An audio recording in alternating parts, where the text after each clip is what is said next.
अस्सलाम वालेकुम नाजरीन, आप देख रहे हैं INN चैनल। मैं हूं शेख अहमद अली। इस न्यूज़ बुलेटिन में आइए नजर डालते हैं दिन भर की बड़ी खबरों पर।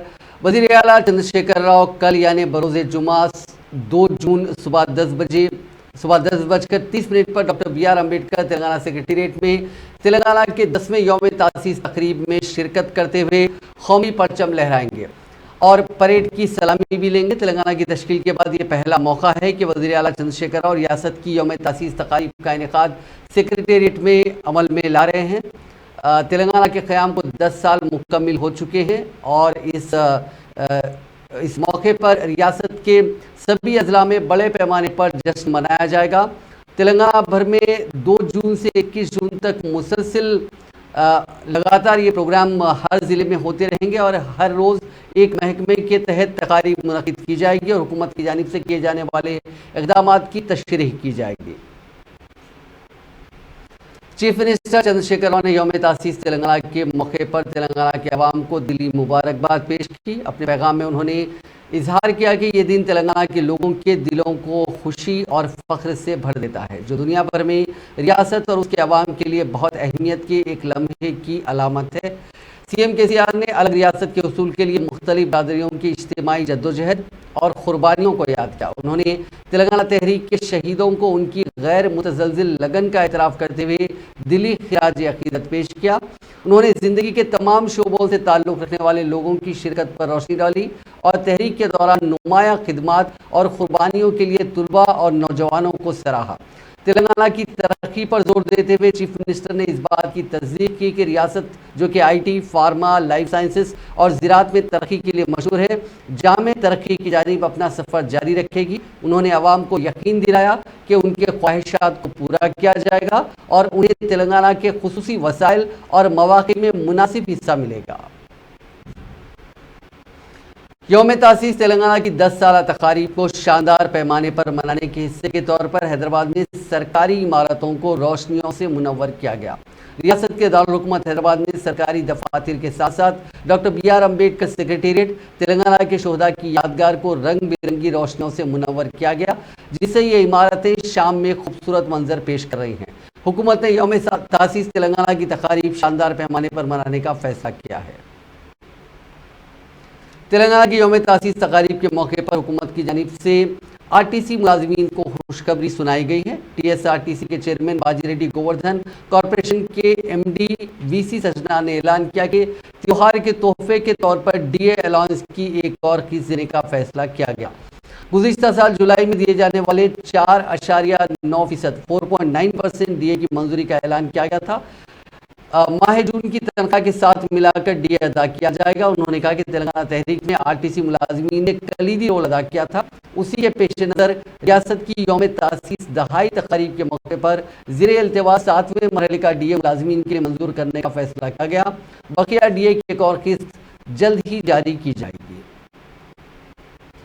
कांग्रेस के सीनियर कायद पूनम प्रभाकर ने कांग्रेस कायदीन और कारकुनों से अपील की है कि वो कल यानी 2 जून को तेलंगाना की यौम तासीस तकारीब का अपने अपने अजला और देहातों में तकारीब का इनेकाद अमल में लाएँ और साबिक सदर ऑल इंडिया कांग्रेस सोनिया गांधी से तेलंगाना की तश्कील में जो रोल सोनिया गांधी ने प्ले किया है उस पर इजहार तशक्कुर करें। उन्होंने बताया कि 2 जून को गांधी भवन में साबिक स्पीकर लोकसभा मीरा कुमारी यौम तासीस तकारीब में शिरकत करेंगी और मुख्तलिफ प्रोग्रामों में हिस्सा लेंगी।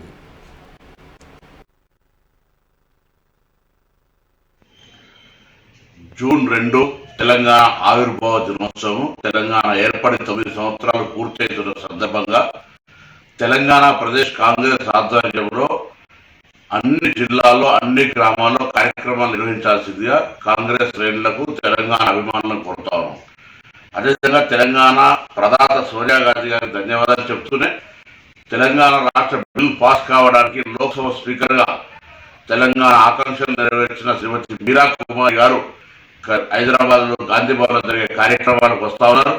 ఈ సందర్భంగా తెలంగాణ అమరవీరుల కుటుంబాలకు కాంగ్రెస్ డిక్లరేషన్ ప్రకారంగా 25,000 పెన్షన్ ఉద్యోగం ఇస్తామనేటువంటి హామీ పత్రాలు ఇవ్వడం కానీ తెలంగాణ అమరవీరులకు సంబంధించినటువంటి ఇతర కార్యక్రమాలతో పాటుగా తెలంగాణ ఏర్పాటులో కాంగ్రెస్ పార్టీ పాత్ర, మేడం స్పీకర్ గా వారు ఎంత సహకరించినా ఏ విధంగా తెలంగాణ బిల్ పాస్ అయిందనేటువంటి అంశాల మీద సమావేశం ఉంది. ఈ సందర్భంగా హైదరాబాద్లో జరిగే సమావేశంతో పాటు ప్రతి జిల్లాలో తెలంగాణ ఆవిర్భావ దినోత్సవ కార్యక్రమాలు జరగాలని తెలంగాణ కాంగ్రెస్ పక్షాన్ని ప్రతి కార్యకర్తలు తెలంగాణ అభిమానికి ఈ సందర్భంగా విజ్ఞప్తి చేస్తాను. रियासती वजीर व बीआरएस पार्टी के कारगुजार सदर केटी रामाराव ने इस यकीन का इजहार किया कि बीआरएस पार्टी तेलंगाना में तीसरी बार इख्तियार में आएगी। बीआरएस 90 से 100 सीटों पर आसानी से जीत जाएगी। केटीआर ने कहा कि केसीआर दोबारा चीफ मिनिस्टर बनेंगे। अच्छी कारकर्दगी के हामिल तमाम अरकान असेंबली को दोबारा टिकट दिया जाएगा। उन्होंने मशवरा दिया कि नाक़िस कारकर्दगी रखने वाले एमएलएस को अपनी कारकर्दगी को बेहतर बनाना चाहिए। केटीआर ने तेलंगाना भवन में मीडिया से गैर रस्मी बातचीत के दौरान ये तबसरा किया। उन्होंने कहा कि बीआरएस दूसरी रियासतों में मुकाबला करने के बारे में सोच रही है। केटीआर ने कहा कि हमारी पार्टी ने आंध्र प्रदेश में प्रोग्राम शुरू किए हैं। उन्होंने सवाल किया कि बीजेपी और कांग्रेस पार्टियों में ये कहने की हिम्मत है कि उनका चीफ मिनिस्टर का उम्मीदवार कौन है। राहुल गांधी को एक एनजीओ और दुकान चलानी चाहिए, पार्टी नहीं। उन्होंने कहा कि राहुल गांधी उस वक्त भाग गए जब गुजरात में इंतखाबात हो रहे थे। जिस पार्टी ने पीवी नरसिम्हा राव की तौहीन की है वो कांग्रेस पार्टी ही है। केटीआर ने कहा कि मोदी हुकूमत तमाम शोबों में नाकाम हो चुकी है। मोदी सरकार को इस्तीफा देने की ज़रूरत है। अगर बीजेपी में हिम्मत है तो उसे बताना चाहिए कि उसने मुल्क के लिए क्या अच्छा काम किया है।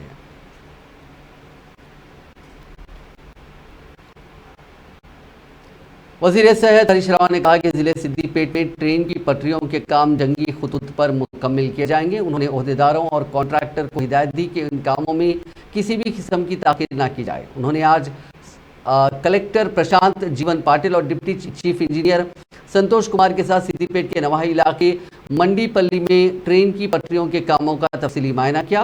इस मौके पर उन्होंने ओहदेदारों को मुख्तलिफ हिदायत भी दी और कामों की जल्द तकमील को यकीनी बनाने की हिदायत दी। उन्होंने इस मौके पर ओहदेदारों से मंडपल्ली के करीब इंटरपास ब्रिज के माफ़ कीजिएगा अंडरपास ब्रिज की तामीर में ताखिर की वजूहात के बारे में भी दरियाफ्त किया। ओहदेदारों ने उनको कामों की पेशरफ से वाकिफ करवाया, जिस पर वज़ीर मौसूफ ने उन कामों की भी जल्द तकमील पर जोर दिया। हरीश राव ने कहा कि 15 अगस्त से पहले यानी अंदरून 60 दिन सिद्दीपेट में ट्रायल रन होना चाहिए। उन्होंने कहा कि सिद्दीपेट सिलसिला रेलवे लाइन की तामीरी कामों के लिए 500 करोड़ रुपए अलॉट करने के बाद टेंडर का अमल मुकम्मल किया गया है। वज़ीर बरखी जगदीश रेड्डी ने कहा कि कांग्रेस ने कई दहाइयों तक रियासत को गुमराही में धकेल दिया था। ताहम अब वज़ीर आला चंद्रशेखर राव के दौरे हुकूमत में रियासत में बड़े पैमाने पर तरक्याती काम अंजाम दिए गए हैं। उन्होंने सूर्यापेट जिला मुस्तक़र में मीडिया से बात करते हुए कहा कि चंद्रशेखर राव की हुक्मरानी रियासत के अवाम की उमंगों की आईनेदार है। उनकी 9 साला हुक्मरानी में रियासत में नाकाबिल क़यास तरक्की हुई है। उन्होंने रियासत की यौम तासीस तक़रीब के सिलसिले में इन दोनों जमातों के रिमार्क्स पर शदीद एतराज़ किया और कहा कि इन दोनों जमातों को इस पर एतराज़ का हक नहीं है। उन्होंने कहा कि बीजेपी पार्टी ने तेलंगाना के 8 मंडलों को आंध्रा में जम कर दिया।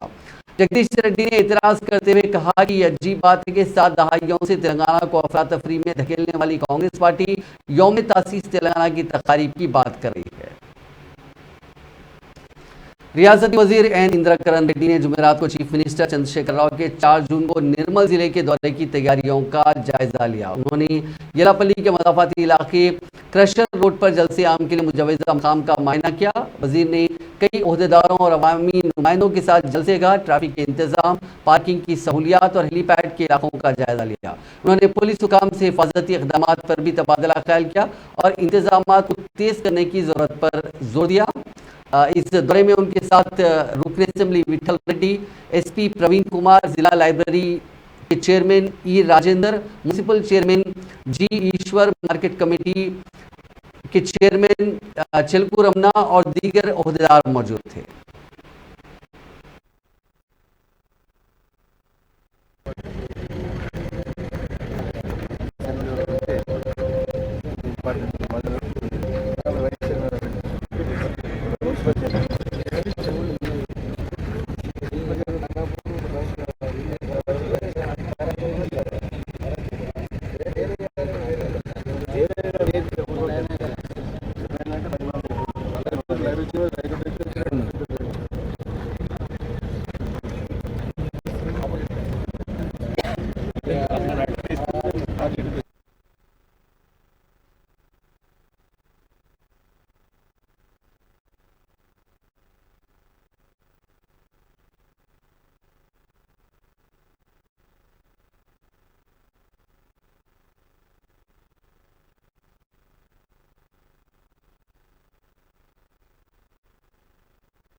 ఇక్కడ విఐపీలు వస్తారంట వాళ్ళు ఏం గారు చేపట్టి బ్లాక్ పార్టీ కూడా లోపల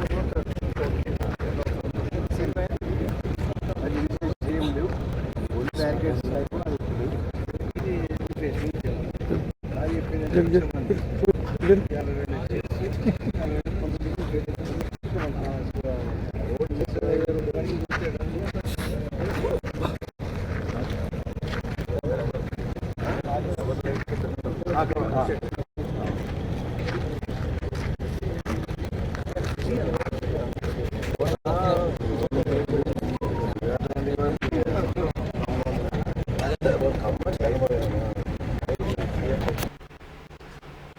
टीपीसीसी महिला कांग्रेस की सदर सुनीता राव ने भारतीय जनता पार्टी की हुकूमत में खवातीन की हिफाजत और बहबूद पर गहरी तशवीश का इजहार किया। गांधी भवन में एक प्रेस कॉन्फ्रेंस से खिताब करते हुए उन्होंने कहा कि मौजूदा हालात की वजह से खवातीन में खौफदारी है। उन्होंने निशानदेही की कि खवातीन अब बाहर निकलने से डर रही हैं। जंतर मंतर पर खवातीन पहलवानों के एहतजाज की तरफ तवज्जो मबजूल कराते हुए सुनीता राव ने उनके मुतालिबात पर तवज्जो न देने पर मरकजी हुकूमत पर तनकीद की। उन्होंने कहा कि गुज़िश्ता 3 माह से खवातीन पहलवान अपने हुकूक के लिए लड़ रही हैं, लेकिन उनकी फरियाद पर कानों पर जून तक नहीं रेंग रही है। उन्होंने ब्रिजभूषण सिंह की तरफ से खवातीन पहलवानों के साथ मुबैना जिनसी इस्तेसाल के हवाले से मोदी हुकूमत की खामोशी पर नुक्ताचीनी की। उन्होंने कहा कि पहलवानों की इंसाफ की लड़ाई लड़ने के बावजूद हुकूमत मुनासिब जवाब देने में नाकाम रही है। చాలా మంది కూడా అక్కడ కూర్చొని ఈ రోజు ధర్నా ప్రోగ్రామ్ చేపట్టడం జరిగింది. ఎందుకంటే ఈ రోజు ఉమెన్ రైట్స్ కాలదోస్తున్నారు. మోదీ బీజేపీ ప్రభుత్వం ఎక్కడెక్కడైతే ఉందో అక్కడ అరాచకాలు ఎక్కువైపోయాయి. నిజంగా కూడా ఈ రోజు సిగ్గుచేటు బేటీ బచావో బేటీ పడావో అని అంటున్న ఈ మోదీ సర్కార్ మరి ఈ రోజు ఆడవాళ్ళని పార్లమెంట్ ఈ 28వ తారీఖున పార్లమెంట్ ఇనాగ్రేషన్ రోజున వీళ్ళు పీస్ఫుల్ ప్రొటెస్ట్ చేస్తున్న జంతర్ మంతర్ దగ్గర మోదీ గారు ఢిల్లీ పోలీసు వాళ్ళని పెట్టించి బీజేపీ గవర్నమెంట్ వాళ్ళను లాగి మ్యాన్ హ్యాండ్లింగ్ చేయడం మేము ఖండిస్తున్నాం. ఎంత హ్యూమిలియేషన్ అంటే అతను ఏం మాట్లాడతాడు, 15 రూపాయలు పెడితే గోల్డ్ మెడల్ వస్తుందంట. అతనికి కూడా పిల్లలు ఉంటే బహుశా తెలిసేదేమో గోల్డ్ మెడల్స్ ఎలా వస్తాయని చెప్పి. పిల్లలను పెంచడం, పిల్లల తల్లి కన్న తర్వాత పెంచి పెద్ద చేసి వాళ్ళకి ఎడ్యుకేషన్ ఇచ్చి స్పోర్ట్స్ లో వాళ్ళని పంపించిన తర్వాత ఈ రోజు మా బిడ్డ ఆ వెస్లింగ్ ఛాంపియన్షిప్ పోకపోతే గోల్డ్ మెడల్ వచ్చునా అని నేను అడుగుతున్నా. గోల్డ్ మెడల్స్ వచ్చిన తర్వాత వాళ్ళని ఇంత హరాస్మెంట్ చేయడము, ఈరోజు ఆ రోజు గ్రాండ్ అంబాసిడర్ ఈరోజు చేసి మోదీ గారు మాట్లాడిన మాటలు కూడా మీరు వీడియో ప్లే చేస్తున్నారు, మీరు అన్ని టీవీస్ లో వస్తున్నాయి. కానీ ఇక్కడ చూడండి, ఈ రోజు ఈ అమ్మాయి ఏడుస్తుంది. ఈ అమ్మాయి ఏడుస్తుంది అని అంటే మీకు అర్థం ఏంటి? ఆడపిల్లలు ఏడ్చినట్టే. वाईएसआर तेलंगाना पार्टी की सदर वाई शर्मिला ने यौम तासीस तेलंगाना के मौके पर चीफ मिनिस्टर चंद्रशेखर राव पर शदीद हमला बोला। जुमेरात को गन पार्क में तेलंगाना शोधा की यादगार पर खिराज अकीदत पेश करते हुए शर्मिला ने वजीर आला केसीआर की मुबैना नाकामियों और धोखाधड़ी का खाका पेश करने वाला एक पोस्टर जारी किया। शर्मिला ने केसीआर के तकरीबात की क़यादत करने के हक पर सवाल उठाते हुए कहा कि उन्होंने हर महाज पर तेलंगाना के लोगों को धोखा दिया है। पोस्टर में शर्मिला ने केसीआर से 10 नुकाती सवालात किए। इनमें उनके अधूरे वादों और मुबैना गलत कामों को उजागर किया गया। उन्होंने रियासत के बढ़ते हुए खर्च, केसीआर की तरफ से दौलत जमा करने वादे के मुताबिक दलित वजीर आला की तकर्री में नाकामी, 1 करोड़ एकड़ अराजी के लिए आपाशी की अदम मौजूदगी, किसानों के कर्ज की माफी में ताखीर के बारे में वजाहत तलब की।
పేరుంది. ఇలా ఒక పార్టీలో తెలంగాణ పేరు ఉండడము ఎవరికి ఇష్టం లేదా? అన్ని పార్టీలు పెద్ద పార్టీలతో విలీనం చేసేయాలనా? అసలు ప్రజలు ఆలోచించాల్సిన విషయం ఏమిటంటే 9 సంవత్సరాలు అయింది కేసీఆర్ గారు ముఖ్యమంత్రి అయ్యి. ఈ 9 సంవత్సరాలు కేసీఆర్ గారు ఆడిందే ఆటగా పాడిందే పాటగా సాగింది. మరి ప్రతిపక్షాలుగా ఉన్న కాంగ్రెస్ గాని బీజేపీ పార్టీ గాని ఎప్పుడైనా కేసీఆర్ గాని అయ్యా రుణమాఫీ ఎందుకు చేయలేదు, ఉద్యోగాలు ఎందుకు ఇవ్వటం లేదు, ప్రజల సమస్యల గురించి ఎప్పుడైనా కొట్లాడారా? బీజేపీతో జివెట్లు పాడుకున్నాడు కేసీఆర్ గారు. కాంగ్రెస్ పార్టీ అయితే మోచేయి నీళ్ళే తాగింది, కేసీఆర్ మోచేయి నీళ్లు తాగింది కదా.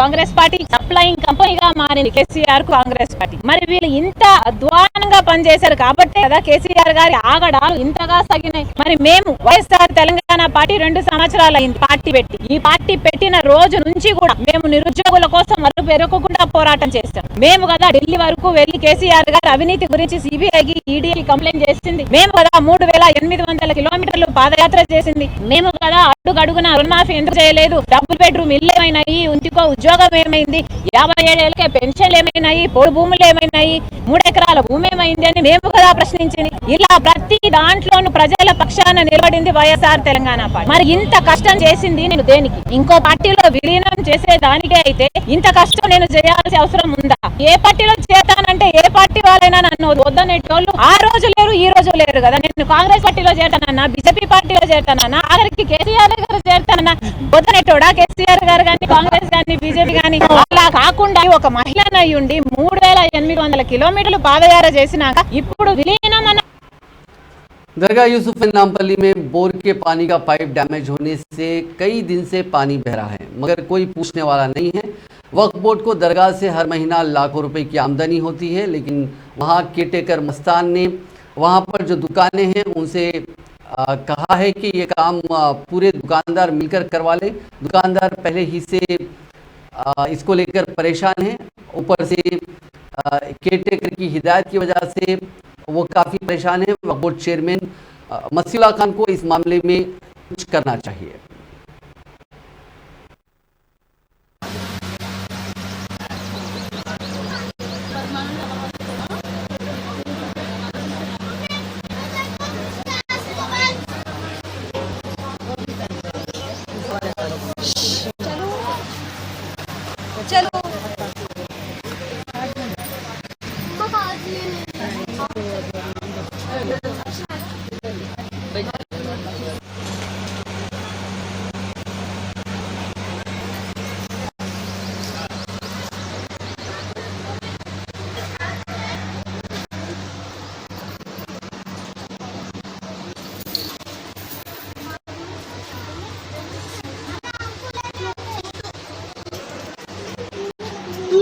तू भी देख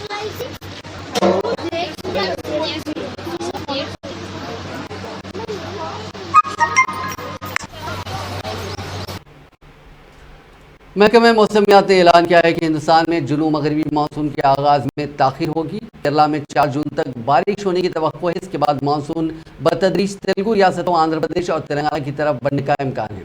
जहां IMD ने इब्तदाई तौर पर केरला में जुनूब मगरबी मानसून हवाओं की 1 जून को आमद की पेशगोई की थी, वहीं समंदर में तूफान और नामावा की मौसमी हालात की वजह से शुरू होने में इसके 4 दिन की ताख़ीर हुई है।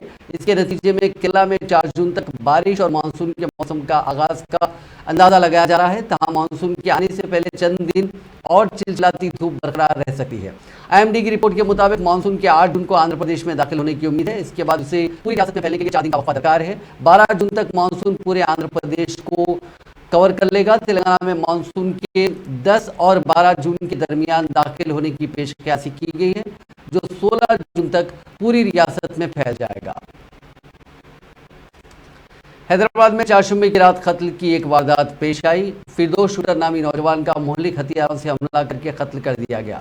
ये वारदात बाजारघाट इलाके में पेश आई। कत्ल की वजूहात का पता नहीं चल सका। इत्तलात के मुताबिक फिरदौस शूटर साकिन फसलांसर आज अपने दोस्त के साथ माफिएगा चारशंबे के रोज अपने दोस्त की हमरा नीलोफर हॉस्पिटल की मोटरसाइकिल पर जा रहा था कि रास्ते में उसे रोककर एक टोली ने मोहल्लिक हथियारों से हमला कर दिया, जिसके नतीजे में वो शदीद तौर पर जख्मी हो गया। उसे इलाज के लिए अस्पताल मुंतकिल किया गया, जहां डॉक्टर्स ने उसे बाद मायना मुर्दा करार दिया।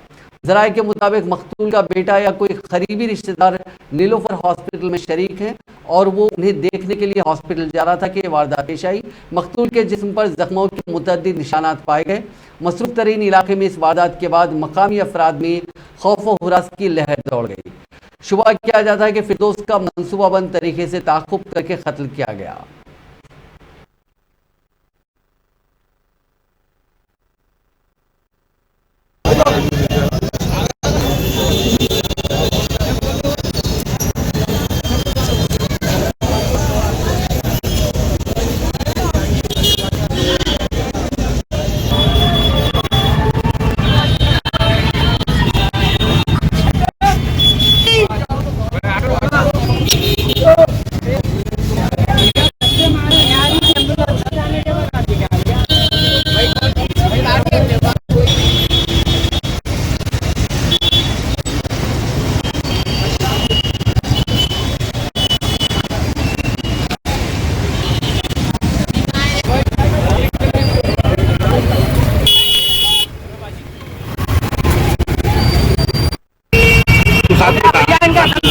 भैया तो ऑटो देख रहे नहीं जरा ऑटो को रोकना साथ में तुम साथ में थे हॉस्पिटल में आज का वो दोपहर का दिन निकले बाहर कर दिए सामान के बाजू बाजू घर में अच्छी लपटी की गाड़ी में जा गया। कितने लोग थे? 3 जने थे, 4 जने थे, 3 जनों की देखा मैं उसी गाड़ी में नहीं भाई अपने फोन किसने सुनो ना भैया मेरा नाम क्या? भैया अरे लेके चले गया वीडियो से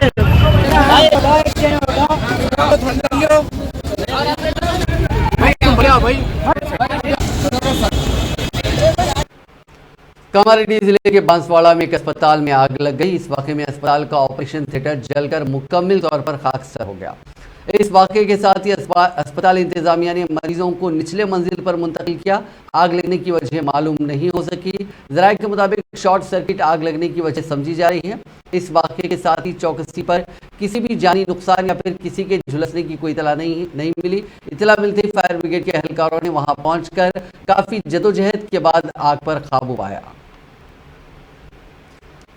तिरुपति कुआकली गांव में पटाखों के गोदाम में आग लग गई, जिसके नतीजे में 3 अफराद जिंदा जलकर हलाक हो गए। यह वाकया कल पेश आया। मलुकिन की शिनाख्त 26 साला नागेंद्र, 36 साला शंकरैया और 45 साला यदु कुंडला के तौर पर की गई। गोदाम के मालिक वीरा राघवलू और एक शख्स जिसकी शिनाख्त कल्याण कुमार के तौर पर की गई शदीद तौर पर झुलस गए।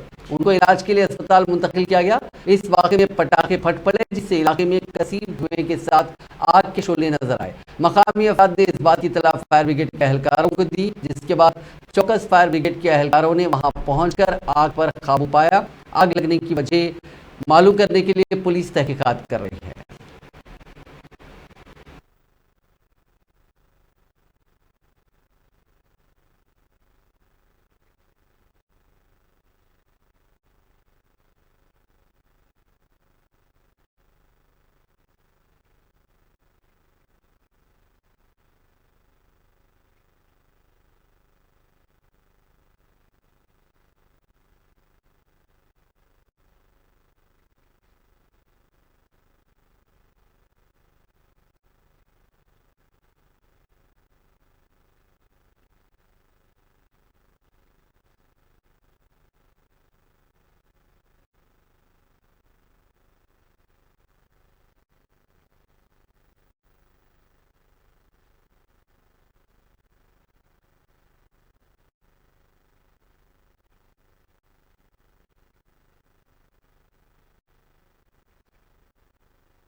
जिले खम्मम में पेश आए सड़क हादसे में एक ही खानदान के 3 अफराद मौके पर ही हलाक हो गए और मजीद 2 अफराद शदीद तौर पर जख्मी हो गए।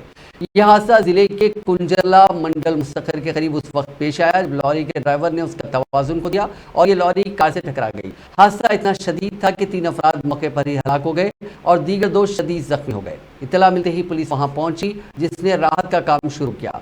जख्मियों को इलाज के लिए खम्मम के सरकारी अस्पताल मुंतकिल किया गया।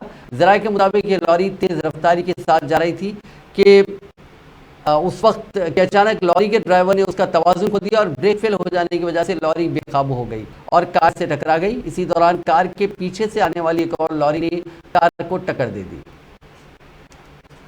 जिले तिरुपति में पेश आए सड़क हादसे में 3 अफराद हलाक हो गए। यह हादसा तिरुपति श्री कलाहस्ती शाहराह पर उस वक्त पेश आया जब आरटीसी बस के ड्राइवर ने उसका तवाज़ुन खो दिया और यह बस कार से टकरा गई। इस हादसे में एक नौज़ायदा के बशमूल एक जोड़ा हलाक हो गया और दीगर 2 अफराद शदीद तौर पर जख्मी हो गए। जख्मियों को इलाज के लिए रुइया अस्पताल मुंतकिल किया गया, जहां उनकी हालत तशवीशनाक बताई जाती है। इस हादसे में कार के सामने के हिस्से को शदीद तौर पर नुकसान पहुंचा।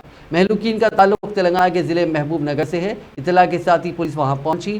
पुलिस ने एक मामला दर्ज करके जांच शुरू कर दी।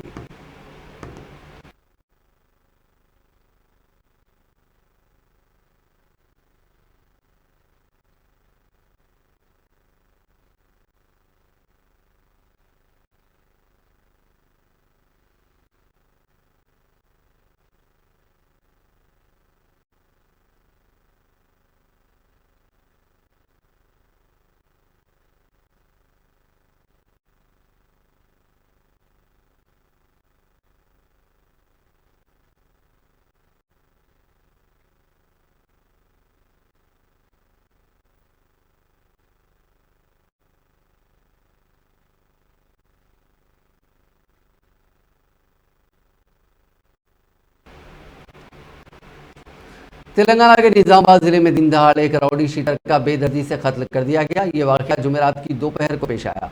आरिफ डॉन नामी एक राउडी शीटर को उसके हरीफों ने एडापल्ली पुलिस स्टेशन के हुदूद में एक पुल के करीब सड़क पर चाकुओं से हमला करते हुए कत्ल कर दिया।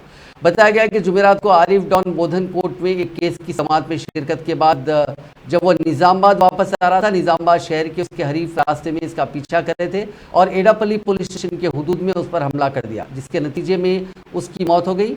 निजामाबाद शहर से ताल्लुक रखने वाला आरिफ डॉन पर कत्ल के 2 इक़दाम कत्ल और चोरी के 2 मुकदमा दर्ज हैं। आरिफ को 3 माह कबल 1 जनवरी को निजामाबाद शहर के मज़ाफ़ाती इलाके नेहरू नगर में जंगली अयूब उर्फ इब्राहिम नामी एक राउडी शीटर को कत्ल करने के बाद जेल से रिहा किया गया था। आरिफ की जेल से रिहाई के बाद उसके खिलाफ पीडी एक्ट के इंदराज का मंसूबा बनाया गया। इसी दौरान उसका कत्ल हो गया।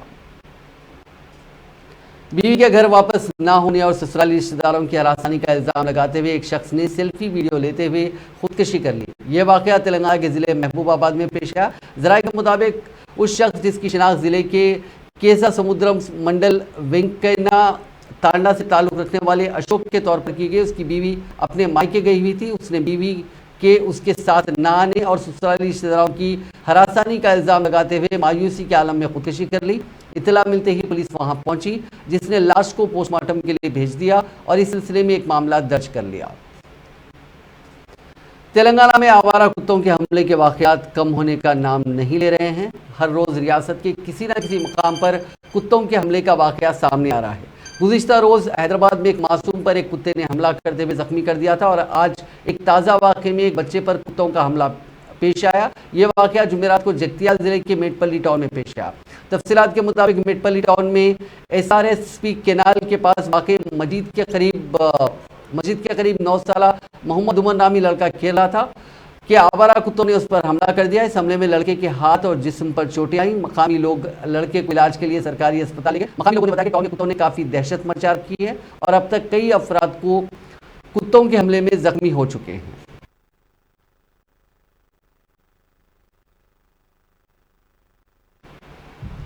शिनाख्त छुपाने के लिए औरतों के कपड़े पहनकर चोरी करने वाले शातिर चोर को हैदराबाद की पुलिस ने गिरफ्तार कर लिया। तफसीलात के मुताबिक सिकंदराबाद के SD रोड पर वाक़े एक अपार्टमेंट में विनय नामी 18 साल नौजवान सिक्योरिटी गार्ड के तौर पर काम किया करता था। उसी इमारत में एक सेलफोन का शोरूम है। नौजवान ने उस शोरूम में चोरी का मंसूबा बनाया और उसने गाँव जाने का बहाना करके छुट्टी हासिल कर ली।